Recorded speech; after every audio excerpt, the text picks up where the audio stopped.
Students আজকের ক্লাসে আমরা বিআরএস यानी कि बैंक रिकन्सिलिएशन स्टेटमेंट्स নিয়ে আলোচনা করব। কি এই बैंक रिकन्सिलिएशन स्टेटमेंट्स? स्टूडेंट्स আমরা যখন অ্যাকাউন্ট ওপেন করতে চাই ব্যাংকে তখন দুটো বুকস থাকে, একটা ব্যাংকের কাছে আর আমাদের কাছে। আমাদের কাছে যে বুকসটা থাকে সেটা হচ্ছে পাসবুক।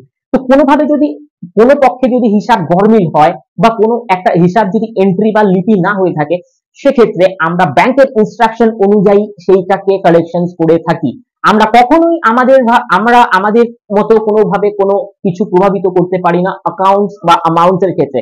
সেক্ষেত্রে অবশ্যই ব্যাংক যা আমাদেরকে নির্দেশ করে ঠিক তাই মেনে আমাদেরকে রিকনসিলিয়েশন করতে হয়। এই যে একটা পদ্ধতি, বিভিন্নভাবে এই পদ্ধতি কাজ করে, এই পদ্ধতিটাকে মেনে চলার নামই হচ্ছে ব্যাংক রিকনসিলিয়েশন স্টেটমেন্টস। এটা কিন্তু কোনো অ্যাকাউন্ট নয়, এটা শুধুমাত্র একটা স্টেটমেন্টস যা ব্যাংক রিকনসিলিয়েশন স্টেটমেন্টস এর মাধ্যমেই প্রস্তুত করা হয়ে থাকে। এর বিভিন্ন পদ্ধতি থাকে, যেরকম bank balance as per cash book, bank balance as per passbook, bank balance as per favourable as per passbook অথবা overdraft balance as per passbook. এই ডিফারেন্ট টাইপের বিভিন্ন সেগমেন্টস থাকে যেখানে আলাদা করে এর পদ্ধতিগুলো আমরা রিকনসিলিয়েশন স্টেটমেন্টস এর ক্ষেত্রে দেখে থাকি। প্লেলিস্টে এগুলোর প্রত্যেকটা ডিটেইলস ভিডিও আমরা করে রেখেছি, প্লেলিস্টে যাও আর তোমরা দেখে নাও। Thank you.